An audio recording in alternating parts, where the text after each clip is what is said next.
හොරු ටික එක එක විදිය හොරු ඉන්නවා. හොරු කියන්නත් බෑ කාටවත්. මං හිතන්නේ ගොඩක්ම මේ හෝල් එක ඇතුලේ හොරුන්ගේ මේ ඇක්ටිවිටීස් දැකලා hina වෙනවා තමයි අහුනේ. අපි ගෙදර බල්ලෙක් හදන්නේ ඇයි? එන මිනිස්සයන් අපිට හපන්න මිනිස්සයන්ට පුරන්න බැරි හින්දානේ අපි බල්ලෙක්ව හදන්නේ. ඒ කාර්යයට තමයි වික්ටර් පාවිච්චි කරන්නේ යාගේ හාම් පුතා. එකම පෙටුවක පාට පාටින් මං ලියූ පෙන්ගියක් මගේ විතරමයි අහසත්. මගේ පුංචි කෙල්ල ගැන මට ඇත්තටම හරි සතුටුයි. යා මගේ දෙවෙනි නංගි වගේ. තාෂි මගේ පළවෙනි නංගි, යා දෙවෙනි නංගි. ඉතින් මේ දෙන්නා මට හරි වටිනවා. ඉතින් යොහානි ගැන මට කොහොමත් කතා කරන්න දෙයක් නැහැ. චූටි කාලේ ඉඳන් එයා රඟපානවා අපි දකින්න.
හොඳයි මයිතක මෙල එකතු වෙනවා අයිසුරු ලොකු හෙට්ටි ආරච්චි. ඉතින් ඔයාගේ ඊයේ බර්ත්ඩේ එක අද හැපි බර්ත්ඩේ. ඉතින් ඊයේ හැපි බර්ත්ඩේ අදත් හැපි බර්ත්ඩේ. ඉතින් ගොඩක් සතුටුයි. අනිවාර්යයෙන්ම. ඉතින් සිරස හැපි බර්ත්ඩේ මූවි එකේ ප්‍රධාන චරිත රංගපාන පට්ට හොරෙක්ගේ ඒවට වත් එකේ ඉන්න ගෝලියෝ ටික තමයි ටිකක් බොළඳ. මොකද ඔව් ටොම් ඇන්ඩ් ජෙරි වගේ ගෝලියෝ ටිකක් ඉන්නේ අර මේ ඒ කියන්නේ ඇත්තටම මේගොල්ලෝ කවුරුත් මේ ප්‍රොෆෙෂනල් හොරුවත් අපරාධකාරයවත් මංකොල්ලකාරයවත් නෙමෙයි. මේ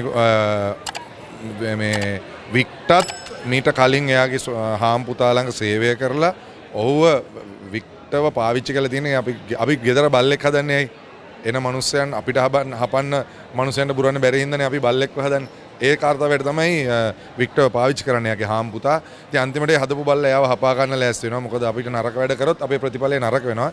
ඉතින් වික්ටර් අරන් එන කට්ටිය සල්ලි දෙන්නම් කියලා ගේන්නේ. ඒගොල්ලෝ ප්‍රොෆෙෂනල් හොරු නෙමෙයි. ඒක ඇතුලේ අපිට තේරෙනවා මේ මිනිස්සුන්ට වෙන වෙන හීන තියෙන්නේ.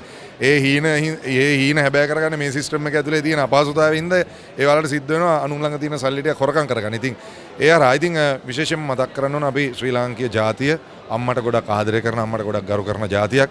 අපි ගෙදර බුදු නම්ම කියලා කියන්නේ. ඉතින් අම්මගේ ආදරය කොච්චර ප්‍රබලද අම්ම කෙනෙක් දරුවෝ වෙනුවෙන් කොච්චර කැපකිරීම කරනවද කියලා බලා ගන්න පුළුවන් හැපි බර්ත්ඩේ චිත්‍රපටයේ බැලුවොත් දිල්හානි අශෝකමාලා මහත්මිය චරිතය ඉතා සාර්ථකව රංගනයෙන් දායක වෙනවා.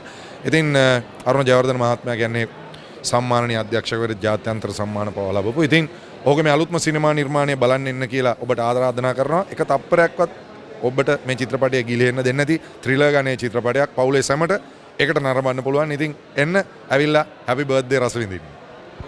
අයියටත් හැපි බර්ත්ඩේ. හැපි බර්ත්ඩේ. හොඳයි මෛත්‍රී බලයකතු වෙනවා යෝහානි හෙට්ටිආරච්චි. ඉතින් හැපි බර්ත්ඩේ චිත්‍රපටයේ ප්‍රධාන චරිතය රඟපානවා. ඉතින් හැමදාමත් වගේ හරි ලස්සන අහිංසක හදවතට දැනෙන ආදරණීය හුරුබුරු චරිතය රඟපාන්නේ. හරිම ආදරණීය ගොඩක් ආසයෙන් බලන් ඉතින් අපි කතා කරමු චිත්‍රපටය ගැන. ඔව් මගේ 11 වෙනි චිත්‍රපටය මේ සිරසි ස්ටයින් ස්ටුඩියෝ එකත් එක්ක එකතු වෙලා කරන මගේ පළවෙනි චිත්‍රපටය. ඉතින් හරිම සුන්දර කණ්ඩායමක් එක්ක වැඩ කරන්න ලැබුණා. විශේෂයෙන්ම අරුණ අංකල් අධ්‍යක්ෂණය යටතේ ගොඩාක් විශේෂයෙන් කියන්න ඕනේ ෂන්නංකල්ගේ කැමරාකරණය යටතේ මට කරන්න ෂන්නංකල් එක්ක වැඩ කරන දෙවෙනි චිත්‍රපටය මේ. ඉතින් ඒ වගේ ආදරණීය පිරිසක් එක්ක විශිෂ්ට පිරිසක් එක්ක රංගනයෙන් දායක වෙන්න ලැබීම මට ලොකු අවස්ථාවක් කියලා හිතනවා. චිත්‍රපටයක් වශයෙන් ගත්තහම ස්ටයින් ස්ටුඩියෝ එකේ හැමදාම කරනවා වගේ මේකත් මම හිතනවා ප්‍රේක්ෂකයාගේ හිතට වදින චිත්‍රපටයක් වෙයි කියලා. ඉතින් ඒක තීරණය කරන්න ඕනේ ප්‍රේක්ෂකයා. ඉතින් ආදරෙන් ආරාධනා කරන ඇවිල්ලා රස විඳලා කොහොමද කියලා චිත්‍රපටය ඔයගොල්ලෝම තීරණය කරන්න කියලා. අනිවාර්යයෙන්ම ඒ චිත්‍රපටයේ බේ හරිම ආදරණීය හොරු ටිකක් ඉන්නේ. මොකද හිතන්නේ ගැන? ඔව් හොරු ටික එක විදිය හොරු ඉන්නවා. හොරු කියන්නත් බෑ කාටවත්. මම හිතන්නේ ගොඩක්ම මේ හෝල් එක ඇතුලේ හොරුන්ගේ මේ ඇක්ටිවිටීස් දැකලා hina වෙනවා තමයි අහුනේ. වගේ ආදරණීය හොරු ටිකක් ඉන්නේ. අනිවාර්යයෙන්ම ඉතින් හදවතින් සුබ ප්‍රාර්ථනා කරනවා චිත්‍රපටය සාර්ථක වෙන්න කියලා. ඒ වගේම ඔයගේ ඉදිරි රංගන කටයුතු අති සාර්ථක වෙන්න කියලා හදවතින් සුබ ප්‍රාර්ථනා. ඉතින් ගොඩක් ස්තුතියි අපිට අදහස් දක්වන්න එකතු වුණාට. හරි thank you. හොඳයි මෛත්‍රී බලයකතු ඉන්නවා තාෂී කාලිදාස. නම වගේම තමයි වැඩත් හැපි බර්ත්ඩේ ෆිල්ම් එකේ ප්‍රධාන චරිතය රඟපානවා. ඉතින් මේ හොරු ටිකත් එක්ක මාර මොලෙන් මාර ගේමක් ගහනවා නේද? අපි කතා කරමු ෆිල්ම් එක ගැන. මට මේකට මුලින්ම කතා කරේ ඇඩම්ස් මහත්මයා. ඔහුටයි අරුණ ජයවර්ධන මහත්මයාට බොහොම ස්තුතිවන්ත වෙනවා මම මේ චරිතයට විශ්වාස කරලා ගත්තට.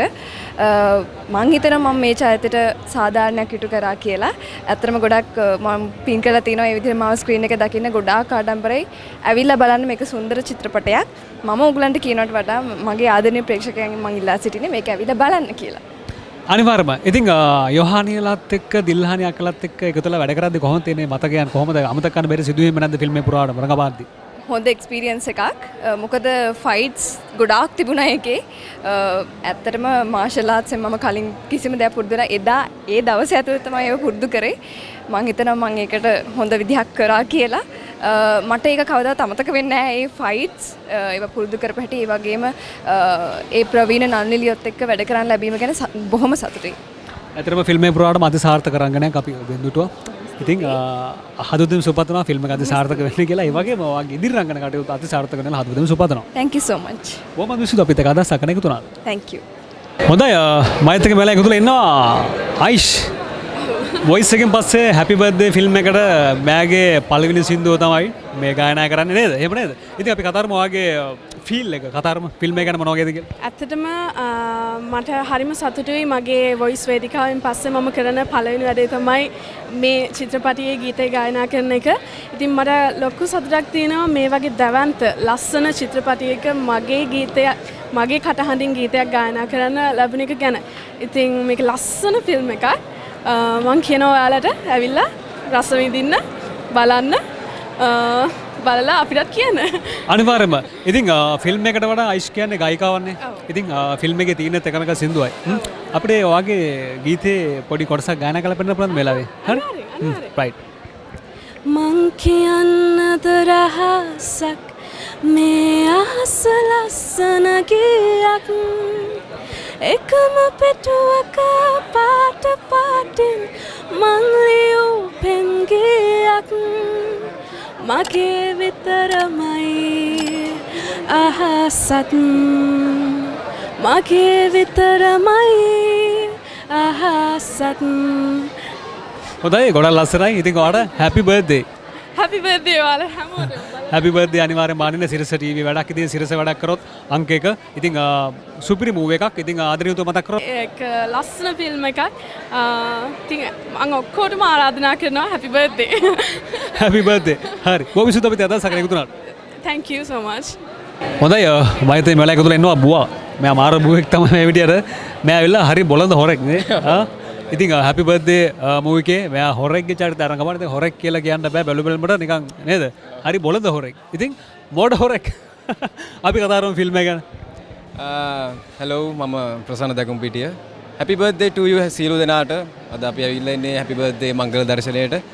ඉතින් මේ නිර්මාණය ගැන කතා කරොත් මමක් සහ දීනයන් දෙදෙනෙක් මුහුණ දෙන ඛේදජනක සිදුවීමක් ගැන තමයි මේ නිර්මාණය කතා වෙන්නේ. ඒ වගේම හොරු 4 දෙනෙක් ඉන්නවා. ඒ හොරු 4 දෙනාට රංගනෙන් දායක වෙනිසු ලොකු හෙට්ටි, සූර්ය දෑරුවන්, රන්තිය ගුණසේකර සහ මම. ඉතින් චිත්‍රපටය බලලා එළියට ප්‍රේක්ෂකයන්ගේ ප්‍රතිචාර ගොඩාක් හොඳයි. ඉතින් මේක විශේෂයෙන් ගෙදර ඉන්න අපේ මව එක්කගෙන මව සහ නැගණියන් සිටිනවා නම් ඒ සියලු දෙනාත් එක්ක ඇවිල්ලා පවුලත් එක්කම ඇවිල්ලා චිත්‍රපටය නරඹන්න කියලා මම තමත් ආදරෙන් ආරාධනා කරනවා. මේක ඇත්තටම හැපි බර්ත්ඩේ වගේ තමයි. මොකද මේක මංකොල්ලයක් ගැන තමයි කතා වෙන්නේ. මේකේ ඉන්න සියලුම ශිල්පීන්, ප්‍රවීණ ශිල්පීන් සහ මම නවකෙක් හැටියට සහ මම ආධුනික හැටියට මට ලොකු අභියෝගයක් තිබ්බා ඔවුන් සමග රංගනයෙන් දායක වෙන්න.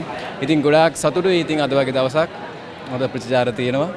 ඉතින් සියලු දෙනාට ආදරෙන් ආරාධනා කරනවා එන්න බලන්න කියලා. ඉතින් හැපි බර්ත්ඩේ. ඉතින් නතාලියාගේ හැපි බර්ත්ඩේ එක මේගොල්ලන්ගේ කරගන්න හැදුවට හරියන්නේ නැහැ වැඩේ. මොකද අන්තිමට එයාගේම හැපි බර්ත්ඩේ ගුණා. ඉතින් සිරස වැඩක්. ඉතින් අනිවාර්යයෙන්ම හැපි බර්ත්ඩේ මූවි එක අනිවාර්යෙන් නරඹන්න කියලා ආදරණීයව මතක් කරා. ඔයාගේම පළවෙනි මූවි එකද? මේ මගේ තිරගත වෙච්ච දෙවෙනි මූවි එක. පළවෙනි එකත් සිරස ආයතනත් එක්කම වැඩ කරපු U-turn චිත්‍රපටයෙන් තමයි මම ප්‍රථමයෙන්ම සිනමා තිරයට එන්නේ. මේ මගේ දෙවෙනි චිත්‍රපටය. අනිවාර්යෙන් U-turn මම දැකලා පුරුදු ඒකම අහන්නත් හදුවා U-turn එකේ. අනිවාර්යයෙන්ම ඉතින් හදවතින් සුප්පතනවා ඔයාගේ ඉදිරි රංගන කටයුතු අති සාර්ථක වෙන්න කියලා. thank you so much. සියලු දෙනාට ආරාධනා කරා එන්න. පවුල පිටින් ඇවිල්ලා නරඹන්න හැපි බර්ත්ඩේ. සියලු දෙනාට එකට වාඩි වෙලා විනෝද වෙන්න පුළුවන් චිත්‍රපටයක්. ඉතින් ගොඩාක් ආදරෙන් ආරාධනා එන්න බලන්න හැපි බර්ත්ඩේ. එන හැපි බර්ත්ඩේ. thank you මචං. හොඳයි මම හිතේ මෙලා එකතු වෙනවා වගීෂා සල්ගාදු. හරිම ආදරණීය චරිතයක්. ඉතින් හැපි බර්ත්ඩේ ෆිල්ම් එකේ රංගපෑම නැතුණාට ෆිල්ම් එක බලලා ඉන්නේ. අපි කතා කරමු ෆිල්ම් එක ගැන. ඇත්තටම ෆිල්ම් එක හරිම ලස්සන ෆිල්ම් එකක්. ඒ වගේම කුතුහලයේ පිරිච්ච, ඒ වගේම ඉතාමත් ලස්සන ටැලන්ට්ස් ටිකක් එකතු වෙච්ච වැඩක් තමයි මේ හැපි බර්ත්ඩේ කියන්නේ. ඉතින් මං හිතන්නේ සිරස මාධ්‍යජාලය හැමදාම වගේ අලුත් වැඩ කරනවා, ලස්සන වැඩ කරනවා. ඉතින් මං හිතන්නේ හැපි බර්ත්ඩේ කියන්නේ දැන් අපි සිනමා ඉන්ඩස්ට්‍රි එක පොඩ්ඩක් නැවතිලා තියෙන කාලෙක අලුතින් පටන් ගන්න නව නිර්මාණයක් හැටියට මට කියන්න පුළුවන්.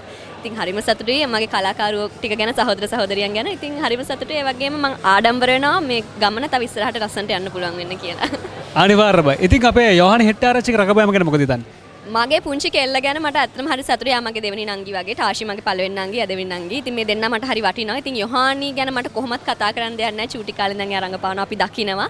ඉතින් මේකේ මං කියන්නේ අපි ෆිල්ම් එක ගත්තොත් එයාගේ කැරක්ටර් එක උපරිම සාධාරණයක් කරලා තිනවා. ඉතින් ඒ වගේම හරිම ලස්සනයි. ඉතින් මම මගේ පුංචි කෙල්ලට සුබ පතනවා. එයාගේ වැඩ හැම කටයුත්තම සාර්ථක වෙන්න කියලා. දැන් ඔයා ෆිල්ම් එක බලලා නෙන්නේ. කෝටි ගාණක් හොරකම් කරන්න ඇවිල්ලා ඒ ගෙදර ඉන්න පුංචි කෙල්ලව දැකලා ආදරයක් ඇති වෙන හොරෙක් ඉන්නවා මේ ෆිල්ම් එකේ. එහෙම හොරු ඉන්න පුළුවන්.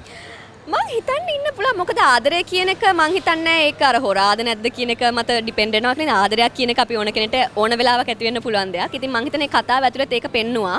කියන්නේ ආදරය කියන එකට සීමාවක් නැහැ, වචනයක් නැහැ කියන එක. ඉතින් මේ වගේ ත්‍රාසජනක කතාවක් ඇතුළේ ඒ වගේ සියුම් ආදරයක් පෙන්නනවා කියන එක මං හිතන්නේ ලොකු රිස්ක් එකක්. ඉතින් ඒක මම හිතන්නේ රන්දිකා අයියා එයාගේ උපරිම කරා එක. ඉතින් ඒ වගේ ආදරයක් තියෙන්න පුළුවන් අනිවාර්යයෙන්. ආදරේ තියෙන වටිනාකම සල්ලි වලට මිල කරන්න බෑ. අනිවාර්යයෙන්. බෑ. ඉතින් ඔයාගේ ප්‍රේක්ෂකයන්ට ආදරයතු ආදරම් කරනවා එළ මේ ෆිල්ම් එක නරඹන්න කියලා. අනිවාර්යෙන් මම හැමෝටම කියන්නේ අනිවාර්යෙන්ම ඇවිල්ලා මේක බලන්න. පොඩි ලොකු හැමෝම සියලුම පවුල දෙනාට ඇවිල්ලා බලන්න පුළුවන් ලස්සන කතාවක්. ඉතින් මේ ගත්ත උත්සාහයට ඕගොල්ලෝ සාධාරණීකරණයක් කරලා ඇවිල්ලා බලන්න මේ චිත්‍රපටය. ඉතින් මම හදවතින්ම ආරාධනා කරනවා හැමෝටම ආදරේ ඇවිල්ලා බලන්න. ගොඩක් ස්තුතියි අපිත් එක්ක අදහස් අක්කන එකතු වුණාට. Thank you so much. Bye.